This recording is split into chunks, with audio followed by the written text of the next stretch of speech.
Today, we're going to be building a parts washer. Hey, I'm D, and this is D-Monster Garage. Yes, you could go buy one for about $130, but you can't buy one this big. In this case, we're going to do it for about $100. Stainless steel sink.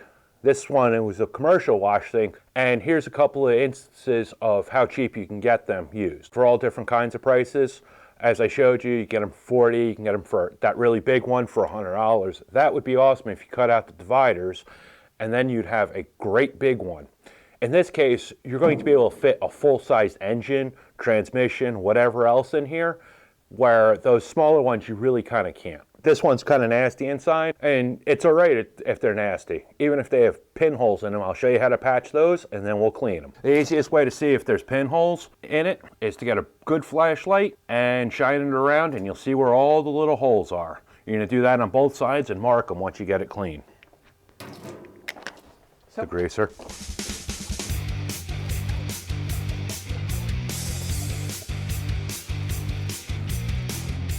So what we're going to do is where there's pinholes and stuff, what we'll do is we'll sand them and then fill them full of epoxy. On sandpaper, the lower the number, the bigger the particles. The larger the number, the smaller the particles. So as you get to like 200 and 400 grit, up to about 1,000, you get it's a very fine paper. So what we're going to do is we're going to locate the holes, all the little pinholes, with a flashlight on the other side, and then circle them.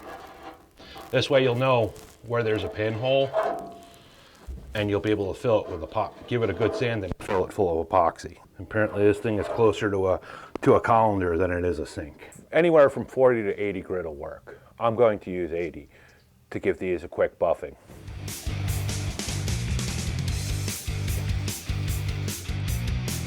Okay, side one's done. Now we're going to flip it over and do side two. Next, we'll mix up the epoxy. Most epoxies, I generally use JB Weld. In this case, I didn't have any. I have an off-brand. Tubes of epoxy like this, there's a little dot on the top. That's how you actually pierce them. So you take the cap off, flip it upside down. So squeeze out some. You can always go back, and you want to use a 1-to-1 ratio. I generally use the plastics that they came in. There's usually a couple floating around the shop. And a popsicle stick. You can pick up a huge 500 pack or whatever for about $1 or so. Then they work awesome because you can throw them out when you're done with them. And just kind of fold it together until it's one consistent color. This does have a shelf. It does have a mix life or a cure life. So once it's mixed, your timer starts going.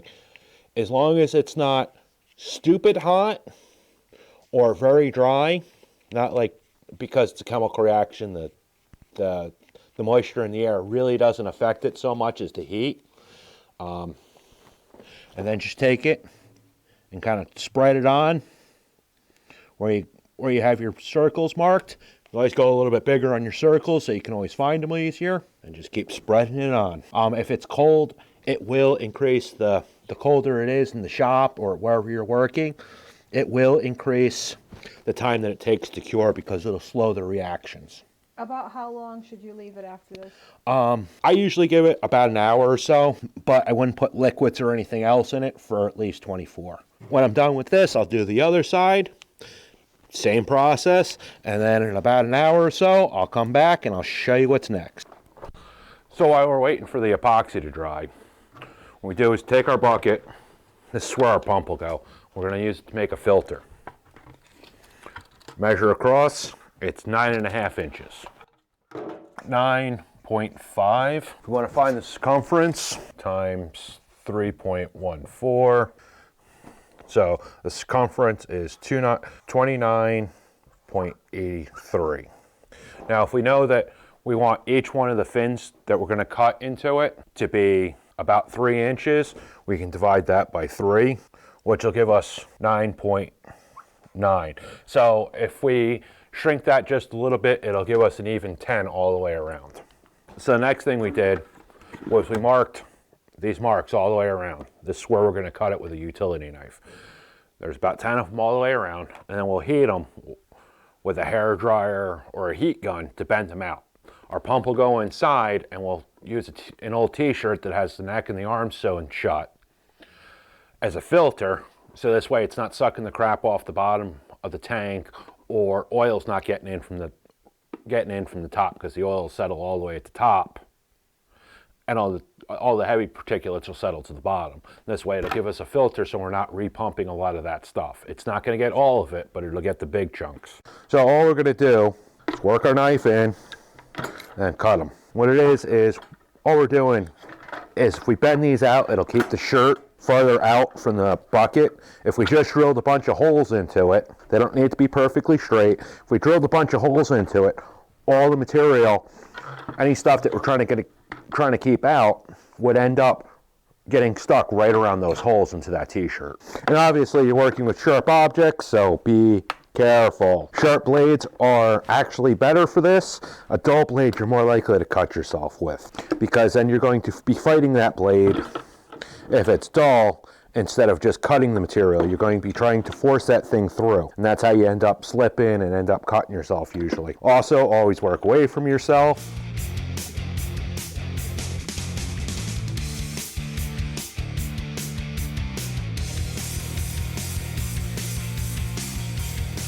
The next step is we're going to use the heat gun, get it warm, and just start pushing these out until they hold. Like I said, you're just looking to get them out a little bit. You could actually cut these too. You could cut them, which would be the other way to do it. But like I said, the t-shirt will start pushing up against it. All the material that you're trying to filter out will get stuck in the cloth there, slowing down the water transfer.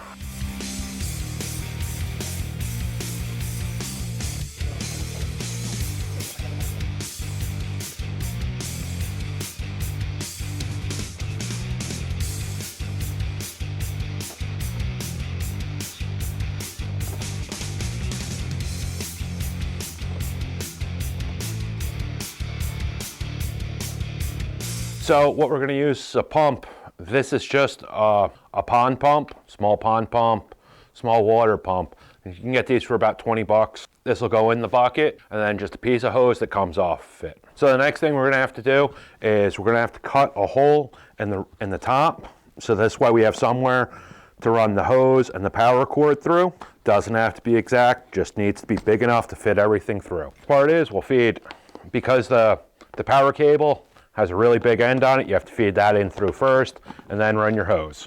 And then pull it all the way through until you hit the end. Sometimes with these hoses, when they're cold, they get really stiff. You can heat them, or you can just kind of work through them.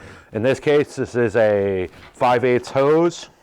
You could also use a piece of old garden hose if you have one floating around. Thing is, I just went and got 2 rocks out of the yard. I put one on each side.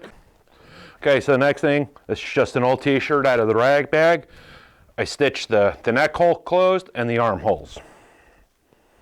Stretch it out, drop your bucket into it.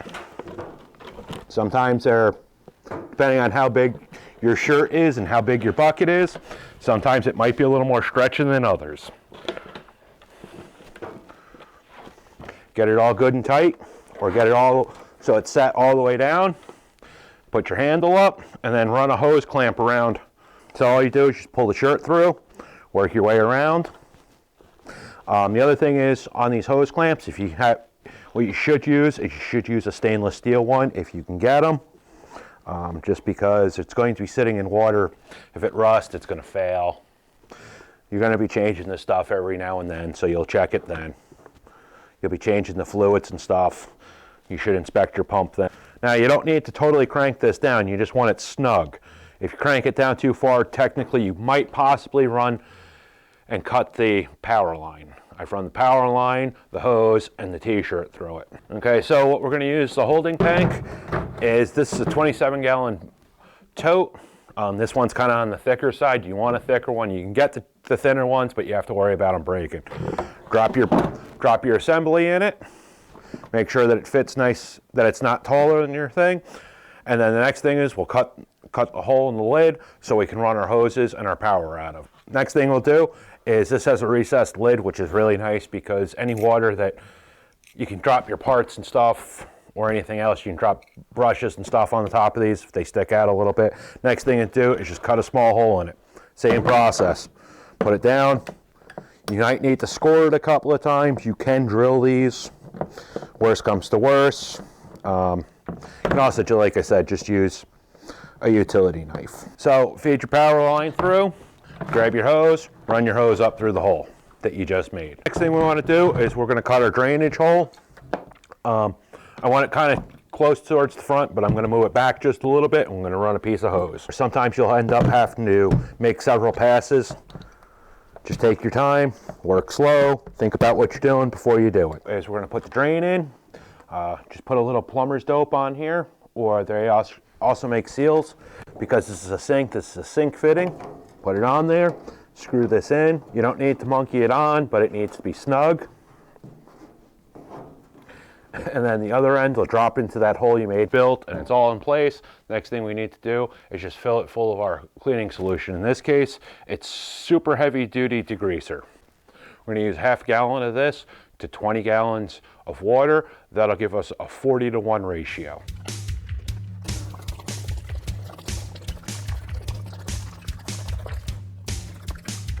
And there you go. You now have a working parts washer. Make sure you use a GFI circuit for this because you don't want to be playing with water and electricity. Thinking outside the box will get you a little more than if you just went to the store and bought it. We're also going to add a fish tank heater to it. And if you want to add extra filtration, you can build one of these. Basically all it is just a water filtration system for a house. These are unidirectional, meaning water can only go through it one direction. Otherwise the filters will get plugged quicker. There's a bypass on it, so this way if you want to run the water without running it through the filter, you can. Now, why don't you get out in the garage and do something?